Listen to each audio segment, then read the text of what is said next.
All right, everyone, we'll get started in just a minute or two. I'm going to give everyone a chance to get on here, and then we'll get started.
Looks like we're just waiting for a few more folks. I'm going to give them just another 2 or 3 minutes, and then we'll get started.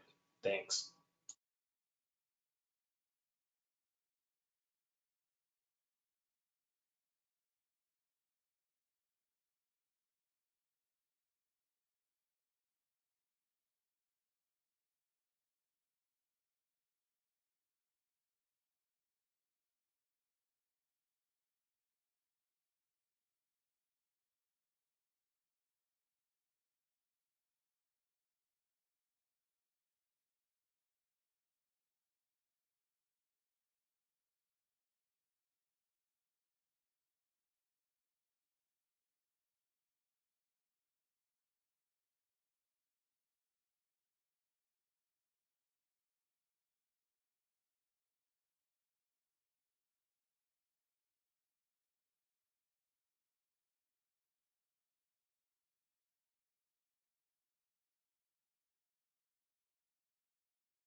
All right, we'll go ahead and get started. If everyone would um, do me a favor, is just twofold. One, to make sure you see the question box where you can type questions in throughout the webinar, but then also to make sure that you can hear me okay. If you wouldn't mind just putting in the question box that everything's coming through and that you can hear me okay, that would be great.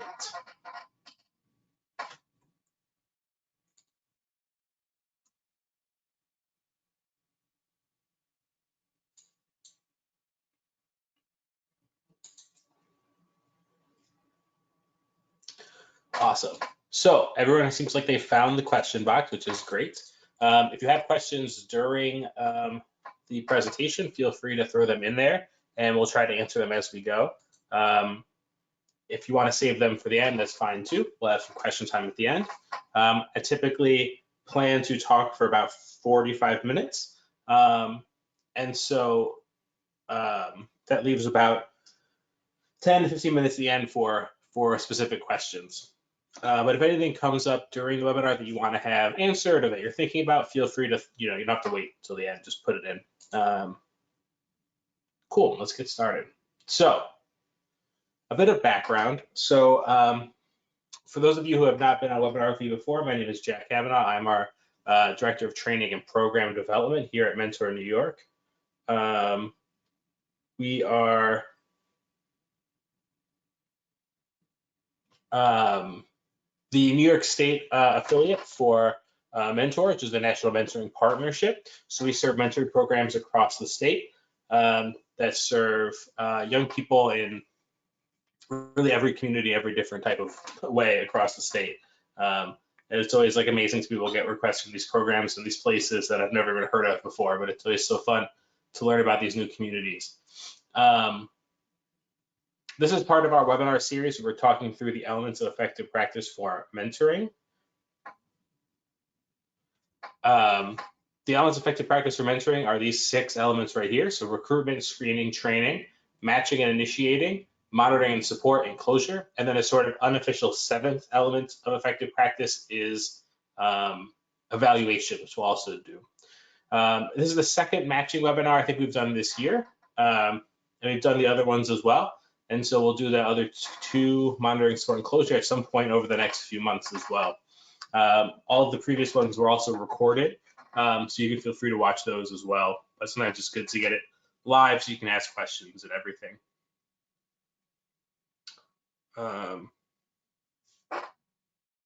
Great.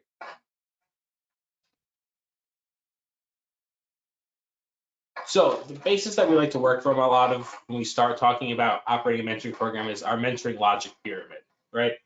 So you start at the top and you say at the very top, you want to have successful outcomes for youth. For every program that looks different, right? So what that success looks like, you know, can be different in different situations, whether it's academic success, social, emotional, improved communication skills, you know, what have you. And I will say, you know, we're talking using the language of, you know, youth programs and young people. But if you were serving, say, you know, programs that are serving adults or college students or, you know, whatever it is, the principles are still the same. But so ultimately, we want to get to the top of that pyramid, which is successful outcomes. So long-lasting matches has been, every time they've kind of looked, has been the single biggest deciding factor in whether or not the outcomes are as successful as they could be. So there's also other variables that go into it, but those long-lasting matches, being in those matches for as long as possible, is really what makes the biggest difference. So in order to do that, you need screened, trained, and supervised mentors, and you need trained staff who are able to do that work, and a program management plan, a model that addresses those populations' needs, and a mission statement. So when we're talking about matching, we're really going to focus in on those top couple, right? That you have those screened, trained, and supervised mentors, right? So we've done the screening and the training, and we're going to make sure that those matches are for as long as possible by trying to match them with a mentee that is going to fit with them the most.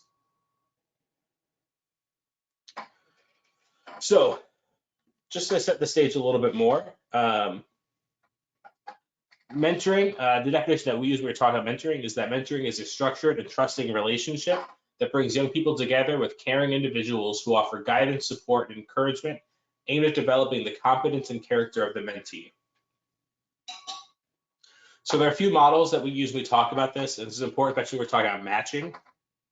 So that traditional mentoring model, or that kind of, more traditional orthodox model, which is the one-to-one match. So when you have one mentor, one mentee, you match them together, and then they work together for, you know, however long your program is. Group mentoring, which is one adult with up to 4 young people. So with group mentoring, we typically say about 4 is a good ratio, because once you get beyond that, it's a lot more, what's the word? Like behavior management, classroom management, you know, you're just trying to keep everyone from, you know, fighting each other kind of thing. Team mentoring, so that's several adults with several youth. So instead of having 1 to 4, so you have 2 to 7 or 2 to 8, or, you know, 3 to 10. That's a good way of working with programs, especially when they're site-based. So for example, at like a community center or an after-school program or a summer camp or something like that. So you're able to maximize the amount of youth who are together building a relationship, but you're able to have enough mentors and adults in place to be able to still provide some of the relationship building that we want to see. Peer mentoring is exactly what it sounds like. So youth mentoring younger youth. So for example, high school students mentoring younger high school students. And then e-mentoring, virtual mentoring is, exactly what it sounds like. So it's mentoring via sometimes email or internet or video chat, whatever software they decide to use.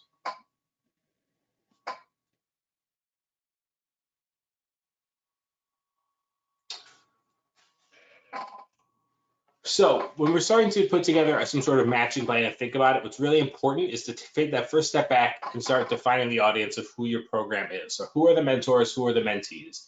What are their demographics like? Interests, hobbies? Are there specific challenges or barriers that they're dealing with this particular moment? Is it something that's around the transition from high school to college? They're dealing with that. Is it about, are they dealing with I was working with a program for youth in foster care or youth experiencing homelessness. Right? Are there specific challenges or barriers that the young people in your program are facing? And do they have specific interests and hobbies? Are they interested in reading, cooking, books, riding bikes, basketball? I don't know, building stuff with their hands or like carpentry. Things like that. What are they interested in?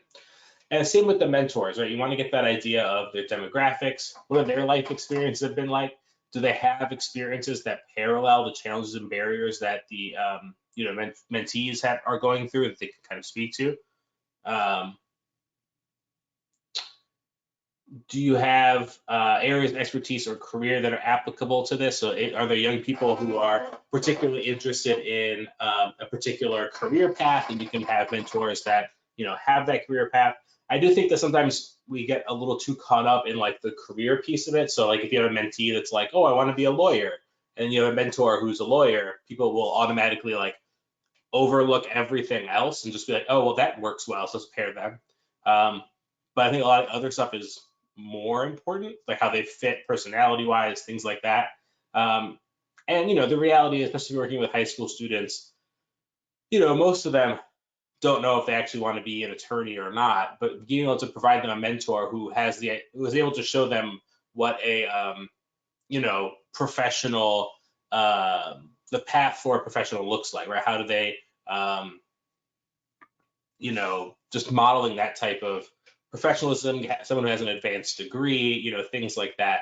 It doesn't have to be specific to the thing that they think that they want to study them.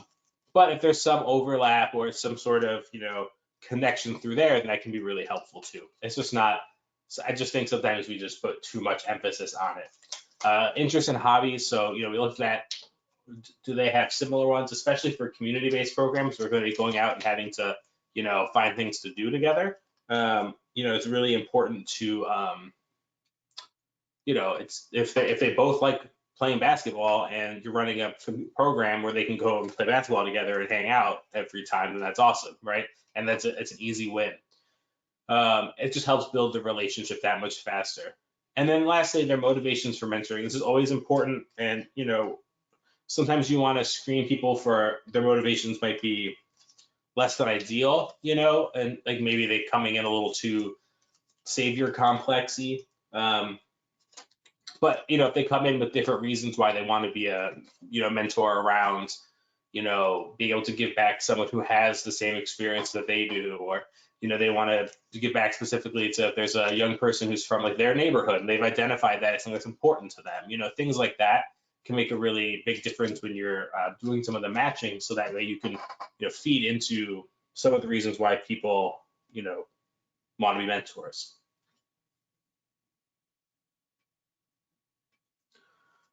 And so again, the successful matching is really, critically important for those successful outcomes. In 2002 study, so Gene Rhodes, who's one of the big researchers with, looking in the impacts and outcomes of mentoring, wrote that as many as half of volunteer mentoring relationships terminate within the first few months, and as many as half of volunteer mentoring relationships terminate within the first few months. Oh, this is the same thing twice. I just cut and pasted it by accident. That's weird. There used to be a second quote there. I'll just edit that. But what we know is that most of why these relationships end is a lack of support is one of the biggest ones, but also a lack of feeling like they have a connection with their mentee. And so when we match them appropriately and we match them with intention, then, and obviously one of the biggest things is supervision. We'll talk about that next time. But if we're able to take that matching seriously, then we can prevent them from terminating early, especially within the first few months, and thus leading to, those important outcomes. So we're going to talk through a few benchmarks. So the Elements of Effective Practice is a document that our national office has, used research around mentoring and best practices to develop over the years. And so it's a series of benchmarks and enhancements of different kind of ways that programs, have found success. What I won't say is that these are not like benchmarks that every program has to do, or else you're not running a good mentoring program. What they are is rather, these are the things that we looked at all of the programs that had a lot of successful outcomes, and these are the things that they all had in common. And so the more we can do them as part of our programs, the more likely it is that we'll get positive outcomes. Obviously, not every program has every benchmark, or every enhancement 100%. And there's a number of reasons for that. Sometimes it's capacity, sometimes it doesn't work for your population, whatever it is. But I always encourage programs that if there are benchmarks and things you don't meet, then making sure that you have a reason why, right? You can articulate this is something that doesn't work for our program. We just don't have the money and capacity to do it right now, whatever it is. So for matching, here are some of the basic benchmarks. Considering the characteristics of both the mentor and mentee, right? You want to make sure you're actually looking at both of them, looking at both of their characteristics and making an informed choice about who will work well together. You want to arrange and document that initial meeting between the mentor and mentee. I think it's one of those things, especially from the mentee side and the mentor side, depending how prepared they are, that no amount of like training and orientation really makes them feel like that confident going into the initial meeting between mentor and mentee. So the more structured and supported that initial meeting can be, the more successful it's going to be. And so I think from the program kind of, supervisor manager side, providing as much support as we can to build that, structure, whether it's doing like some kind of goofy like icebreaker activity or, at least, setting up some type of like event where it's like celebratory and everyone's together can go a really long way, as well as including their parents when necessary. If you have a program that you feel like that's an important piece to it, then, you should definitely be doing that. A program staff member should be on site or present during that initial meeting. And I think this is probably one of the more important pieces from there, that the mentor, the mentee, program staff member, and when relevant, mentor's parent or guardian, which I think is useful for most programs if it's something that you can make work, meaning in person to sign a commitment agreement consenting to all the rules and requirements. So to put all that together, one of the things that I often will see programs do and recommend this as a good practice is combining the initial kind of matching with an orientation. So you have all the mentors and mentees come together on like a Saturday. They each spend like an hour or two doing orientation and training separately, and they come together for lunch and some sort of like initial meeting where they're able to get to know each other, do an activity together, and at the very end, everyone signs an agreement that says, cool, I'm glad we matched with you. This seems like it's going to work. Let's continue on. And so it's a really great way to kind of just knock off all of these different benchmarks at once.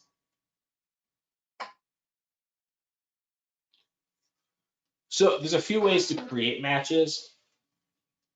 The most kind of common way that we see a lot is, a match relationship is the choice of the staff. So your person who's running a program gets together, all of the mentors and mentees on like paper and then match them together based on who they think is going to be a good match.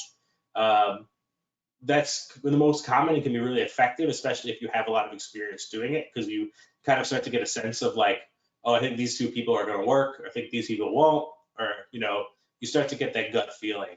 Nothing's perfect, but that can be pretty successful and is relatively easy, I guess. It doesn't take a lot of external or additional information or time or support. Can be the choice of parents and guardians. I don't know if I've seen a ton of programs that explicitly have the mentors be chosen by mentors or by parents and guardians. But a lot of programs will take seriously the recommendations of parents and guardians in terms of if there are specific things that they want to see in a mentor or that they've seen work or not work with their young person in the past. For example, and we'll talk about this in a minute, but in the recommendations for mentoring boys and men of color, they specifically recognize incorporating more of the parents and guardians into the process, especially the recommendations on, if they want the mentor to be someone of a similar racial background or not, or whatever that looks like for those parents, to take those recommendations seriously. I was just actually at a presentation last week where they were talking about research around mentoring young people, young Latinx, young folks, especially in the transition from high school to college.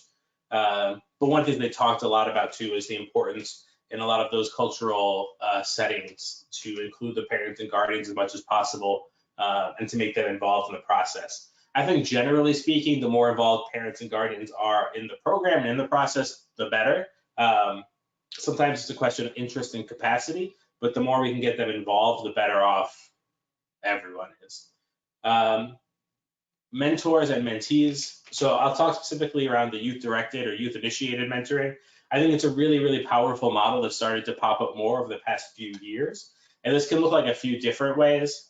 So one, a lot of programs, what they've done, especially when they call it youth-initiated mentoring, is they train the mentees on how to find and steward and develop their own mentoring relationships. And they go out to the community and find their own mentors out of their own networks or people they know and say, I would like you to be my mentor. And they bring them into the program. That's a really powerful way to empower young people, as well as teach them the skills to develop their own mentoring relationships, especially when they go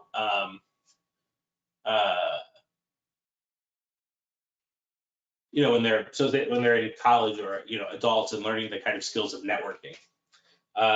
Another way to do it is they have as they have mentors or mentees, they'll have a pool of mentors and mentees and do kind of like a speed mentoring event where then the mentors and mentees can kind of identify who they liked or who they might prefer, and then they get matched based on that. I think that's sort of like that activity-based or group-based matching, where you have people kind of bounce around between different groups and then use that.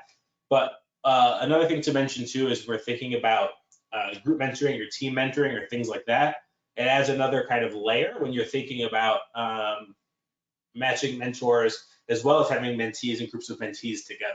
So when you're matching for a group mentoring, you really want to consider what are the dynamics like between the young people you're putting in the room. Is it a bunch of kids who just can't stand each other and they're going to spend the whole time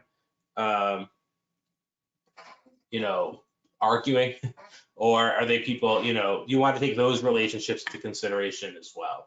But ultimately, it depends how your program is structured. So if you have a program that's really structured around, that youth empowerment and developing youth voice, then doing youth-initiated mentoring might make more sense for you. If you have a program that's really about, say, career exploration, maybe getting a pool of mentors and having that speed mentoring event where then they can kind of identify each other is a better way to do it. I think especially with younger mentees, taking more control and saying like, we're going to match you here and here with this person can be really effective as well, because, when they're 12, 11 years old, they might not have the same sense of, what's going to work for them or what's not.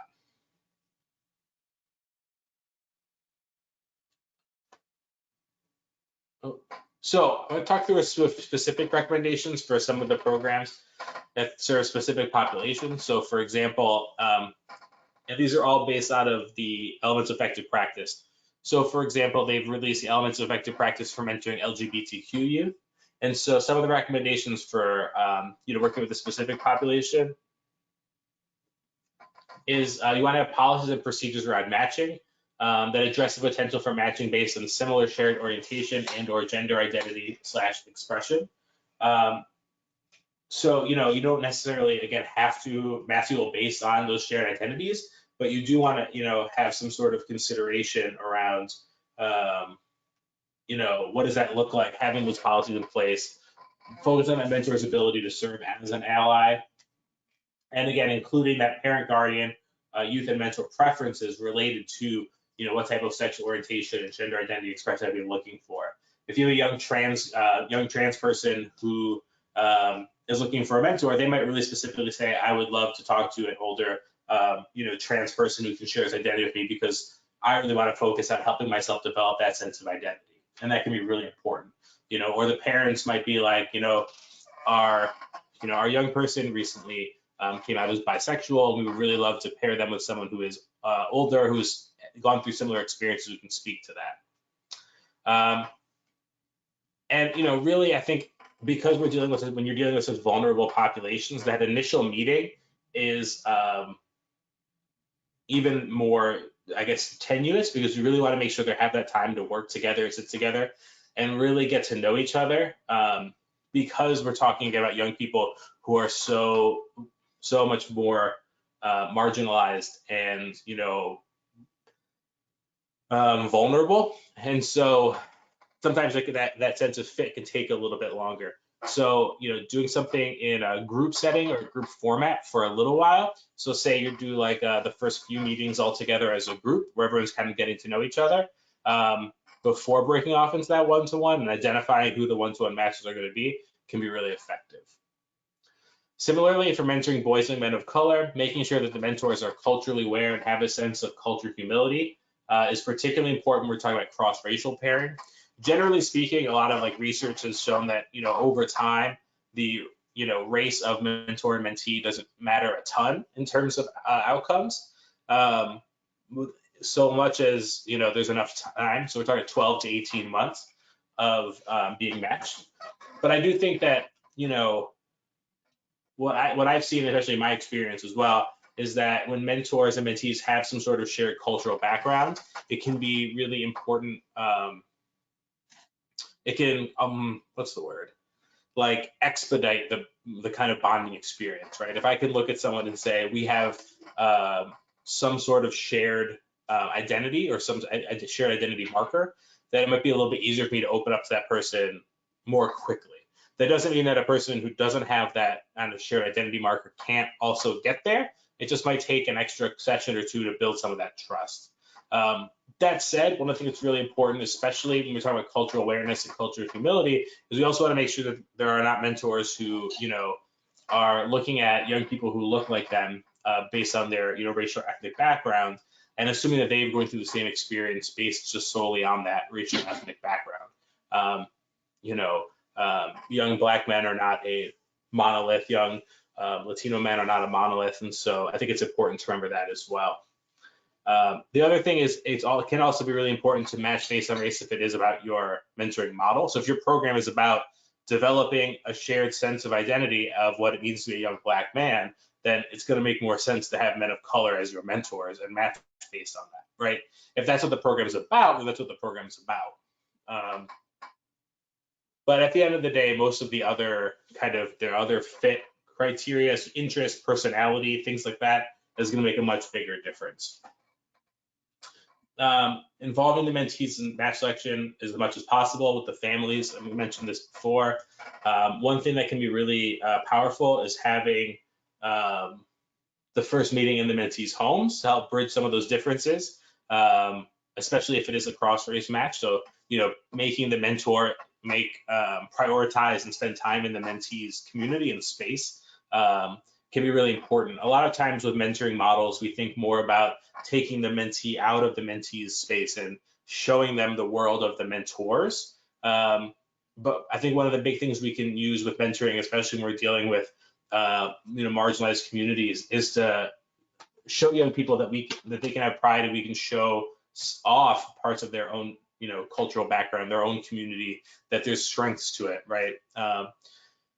That mentoring boys and young men of color doesn't just mean we take them and bring them to the nice white people who want to show them all where all like the fancy people live, and this is our community, and look at these houses. We also want to show them how to be proud and exist in their own communities and spaces.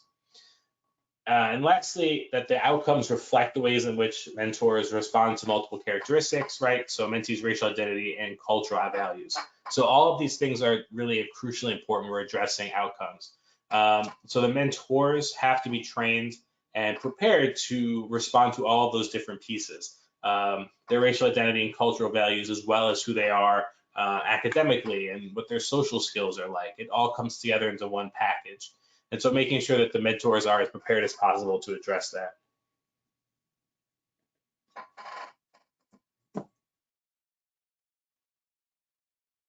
And lastly, mentoring for STEM mentoring. This is the other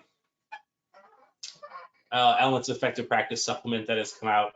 And two specific things are mentioned. One, that you want to take into account the STEM specific interests, STEM knowledge, and STEM backgrounds of the mentors and mentees. And that mentoring programs that involve matches working together on long-term projects should prioritize the express preferences of the mentors and mentees when making matches. So that means two things. One, talking to the mentors and mentees about, if you're gonna be doing a long-term project together or spending a lot of time together, if it's just like very technical and like specific, making sure that the mentors and mentees desires of who they want to spend time with are important. And then again, that that the people are kind of, I think, matched in some way around their STEM background and knowledge and interests. I do think with STEM programs, one of the things that pops up a lot is they tend to recruit and match based on high levels of content knowledge. So they want mentors who, are very well versed in whatever kind of, whether that's, I don't know, engineering or carpentry or computer science, whatever they're working on. When a lot of what we've seen is that it can be really powerful to have programs that match the mentors and mentees with similarly not a lot of background in the STEM thing they're working on, but they're able to learn it together and bond over that shared learning experience. So they're able to say, all right, we're going to spend the next 12 months building a boat out of wood that I don't know how to do either, but we're going to learn about it together and we're going to get there together. And that can be really powerful too.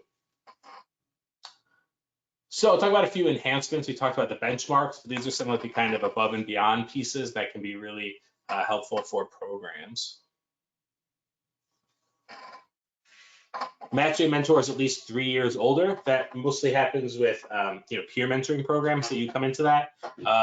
I think the 3 years is a good benchmark because any closer than that, you tend to run into issues with boundaries and enmeshment, which it can be sticky. That's not to say you can't do it, but it just means that if it gets a little closer than that, then you really have to start making sure that there, some of the training and support and screening and supervision is really there to make sure no boundaries get crossed, intentionally or unintentionally. Sponsor that group matching event, like I said, like one of those big kind of kickoff events can be really, really, really powerful for kicking off the, mentoring experience. An opportunity for parents and guardians to provide feedback, so that's during the match or after, or at various points, but making sure that the parents and guardians or some sort of caring adult outside of the mentoring relationship is engaged. The initial match meeting is held at the home of the mentee with a staff member present. That can be really powerful. We talked about that for specifically with boys and men of color, but again, for anyone, I think feeling like your space and people are coming to you and honoring you and respecting you is a crucial part of beginning any relationship. It underlines that it's a reciprocal relationship, right? It starts it off on that foot of, we are here together. Program staff member prepares the mentor for the initial match meeting and prepares the mentee and parents and guardians for the initial meeting. So like I was saying before, one of the big pieces of feedback that we get a lot is that, program staff do not adequately prepare mentors and mentees for that initial match meeting. That a lot of times the way we train and, provide a lot of that support can be very high level, and at a certain point, there's a mentor and a mentee, and they're sitting across from each other at a table or on a Zoom screen or whatever it is right now, and they have to have a conversation with each other, and they have to talk and share, and that can be really daunting. And so making sure that they're prepared as well, that's why that initial meeting being so structured can be so important, because we want to make sure that they are going into this experience with the sense that they know what's coming, that they understand, what could be happening. And especially from the mentee side, I think for a lot of young people, they're used to their relationships with, adults especially, who might be older, are not ones that are, they just might not know what to expect right out of a relationship like this. They might not know what's going to be happening. And a lot of times we do a lot of work training the mentors, but I think it's really important to make sure we're also training the mentees on what to expect, what to kind of, what are active listening and engagement skills on the mentee side, talking about relationship building. And so again, the first meeting and even the first couple, if you can, being pretty structured and, talking beforehand about, okay, you're going to come. And first, we're going to have spend about 45 minutes talking to each other as the mentees around what to expect and do an orientation. And then we're going to get together in the next room and we're going to spend 20 minutes playing a game together and before you're going to meet your match. And then, we'll do a team. And to really just outline like, what is going to happen, especially for young people who haven't experienced high levels of trauma. We want to make sure that they're able to feel as much control and safety as possible. And then a lot of feedback we get from mentees is that isn't always the case. And then launching matches. So again, I was just talking about this. I guess I got ahead of myself. But starting with that structured, supported first meeting or contact between mentor or mentee or others, including like family members or program staff, because it's going to help reduce anxiety and help matches begin their relationships in a positive way. Right, the less like kind of awkward and goofy that first meeting is, the better. And there's a certain level of, I think good awkwardness that all relationships need to kind of get started. But we want it to be productive and not just anxiety inducing. You're able to review those policies, expectations, and address common issues, especially together with the mentor and mentee together, and say, these are our expectations. This is what we're going to work on together. These are our policies. So we're all on the same page together is really powerful. And outlining the goals and activities, the next steps, right? So we're going to say you're going to be meeting here for the next, once a week for the next, 10 weeks or however long. And here's some goals and things, we want to work on, and facilitating that initial conversation around what are the goals going to be, what kind of activities are we going to do, what are the next steps, and then having signed statements of understanding about all the things you just discussed. And being able to do that together in each other's presence just really seals that in a way that, just doing it separately doesn't. And so this one was a little bit shorter than some of our other ones, but this is the overview. They kind of keep it pretty high level, but if you have specific questions about your program or populations that you serve, now is the time to throw that in the question box.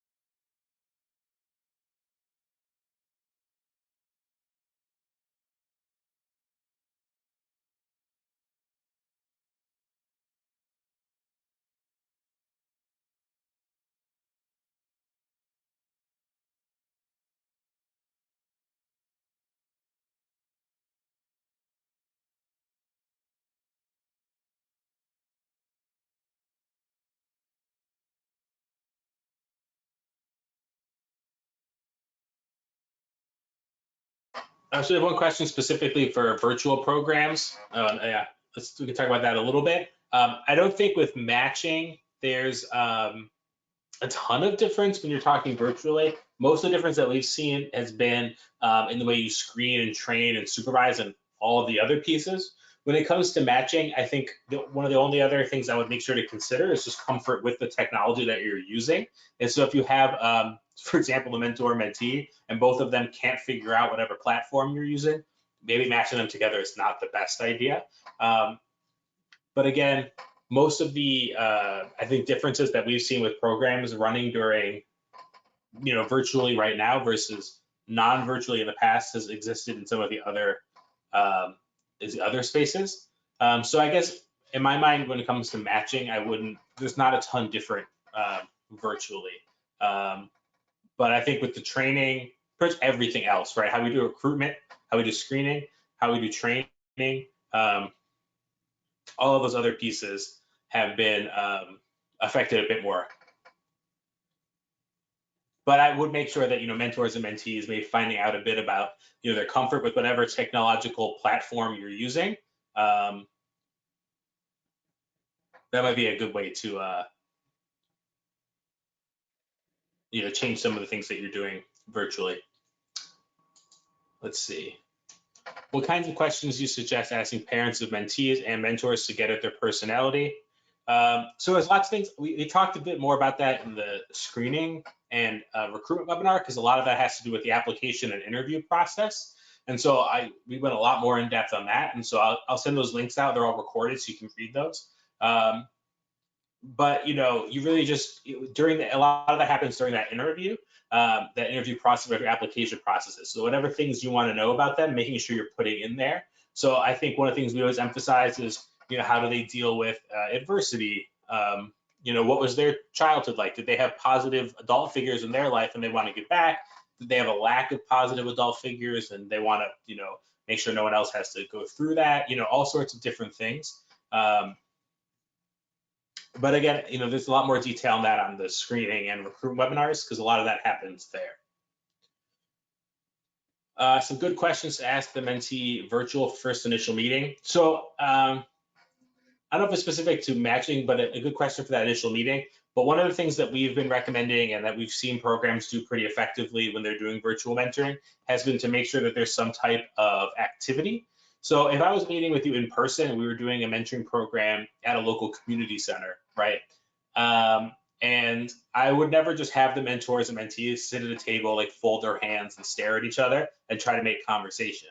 We would have some type of activity. So they would either be like coloring or playing a board game or playing sports or something, just something to do with their hands and kind of spark the conversation so there's no just like awkward lulls. So what I would just say more than anything is to replicate that virtually. So we have a number of activities and stuff. So we did a webinar on virtual activities that is on our recorded library that we can share.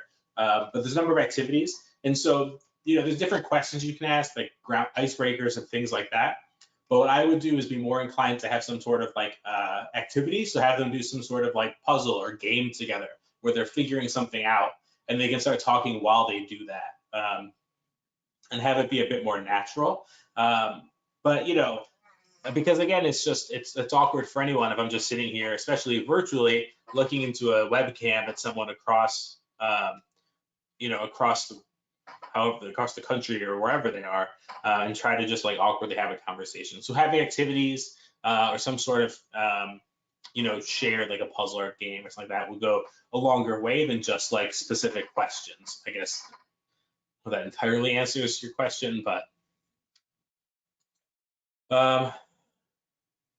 so it says, do you communicate learning goals to and through the mentor?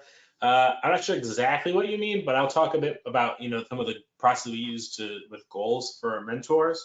So I don't know that there's a set standardized way to do this because it has a lot to do with your individual program.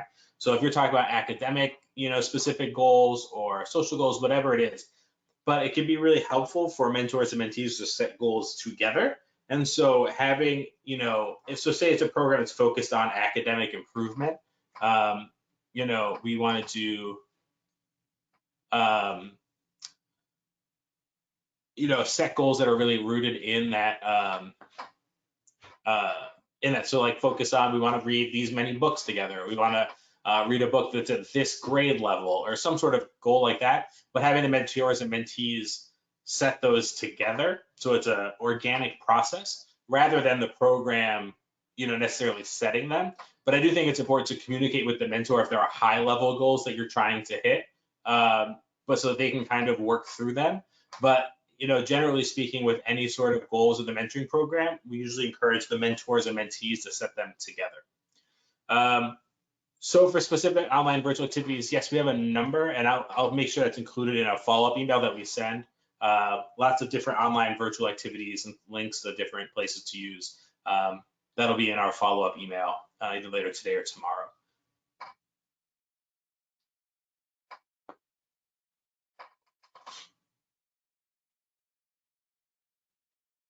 If you think of another question later and you want to reach out with an email, I'm going to stick my email in the chat really quick, and then you should be able to. I'll send a follow-up email with resources and stuff either later today or tomorrow. But if you have any other specific questions that come up between now and then, or things that you forgot to ask, feel free to just shoot us an email. We're always happy to have a phone call, a more specific conversation with you around your program and what specific recommendations we can make around that. So tomorrow we'll have another webinar that's at 2 o'clock on mentoring for college and career readiness. I hope you can all join us then.